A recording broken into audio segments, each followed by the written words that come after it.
Drew, very good to see you. We are continuing our special video series for federal employees. Today, we are talking about understanding your federal pension, what every government employee should know.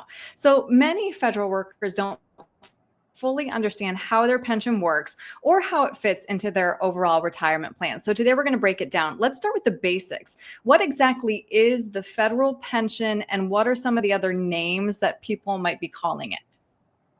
So their federal pension is basically the monthly payment that they will get going into retirement, even though they're not working for the federal government anymore.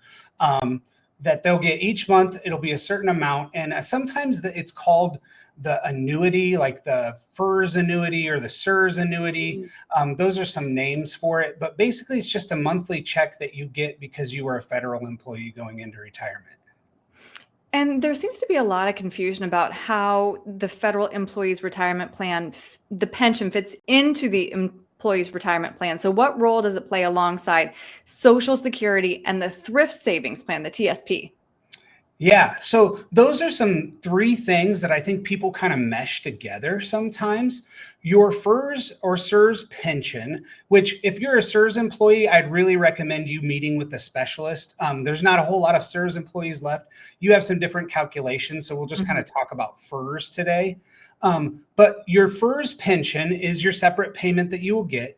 You can also qualify for Social Security. That would be another payment you get into retirement. And then your TSP is a completely separate thing that you have the option of how you want to use in your funds in retirement. So I've heard a lot of federal employees think their TSP and their pension is the same thing, but they're actually completely separate things. So you have FERS pension, your Social Security, and your TSP that you all have to kind of orchestrate together in your retirement plan.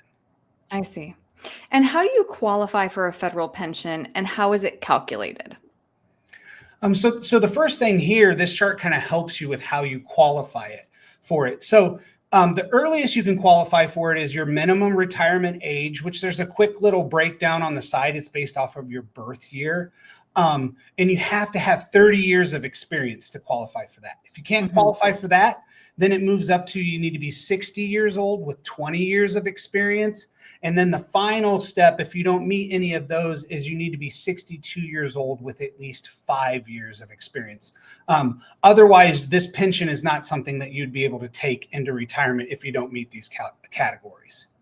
And then here, this shows how it is calculated. So they take your high 3 average salary. So the highest 3 years that you've earned money for the federal government, they take those annual salaries, they make an average of them. They multiply it by 1%, and then they also multiply that by your years of service. That'll give you a number that you then divide by 12, and then that's your monthly payment that you're receiving for your pension. So when should federal employees start thinking about when to take their pension? How do they ensure their pension is optimized? And what are some common mistakes that you see people making? That's a great question, because just because you can take your pension doesn't always mean that you should take your pension. So just because you've met some of these milestones doesn't mean that you're in a great spot to be able to retire. A big mistake that I see, there's two big mistakes. One's taking your pension too early. The other thing is right here, this visual. You're going to have 3 options with your pension. You'll have an unreduced, you'll have a 50% survivor benefit, and then you'll have a 25% survivor benefit. And those basically just are how much of your pension do you want to pass on to your spouse? But with that, there's kind of 2 big things to think about. One is you can see there were reductions on there by taking those. And then the other big thing is if your spouse is on your FEHB, so your federal employee health insurance, if they're on that, you need to take one of those spousal benefits in order for them to carry it on into retirement. The other big thing on there, and I like how you use the word optimization and not just maximization. So that's kind of the big part in looking at your whole retirement plan is obviously to maximize, you just wait and you just wait and you wait. Optimize means when's the best time to take it to where it fits for me in my retirement plan, Right. but I'm also earning a good amount of money at the same time. Mhm. There's some nuances where it would be good to meet with somebody to kind of get an idea of what your pension looks like, because if you reach 62 years old with 20 years of service, you actually get a little bump in your pension. So if you're kind of near that, it might be a good idea to wait, or maybe it's not going to be that big of a difference and you could go ahead and retire now. So Mhm. and just looking at all of that, making sure you don't go too early. How does this fit with your spouse? And when's a good time for me to go? Those are kind of all big three things that go together and Right. figure out this. And as you're saying, the answer for when to optimize is going to be different for everybody. So it really doesn't matter what your friend who you've worked with for decades, when Yes. they take it, and it's going to be different for every family as well. And again, as we talk through this, Drew, it's clear that this is what you specialize in. And I Yes. want to remind people that you have a special resource for federal employees. Can you walk us through how to find that, please? Yes, you can go to our website and we have a specific tab just for federal employee benefits. If you click on that, then there's going to be some resources on that page. There's going to be some information.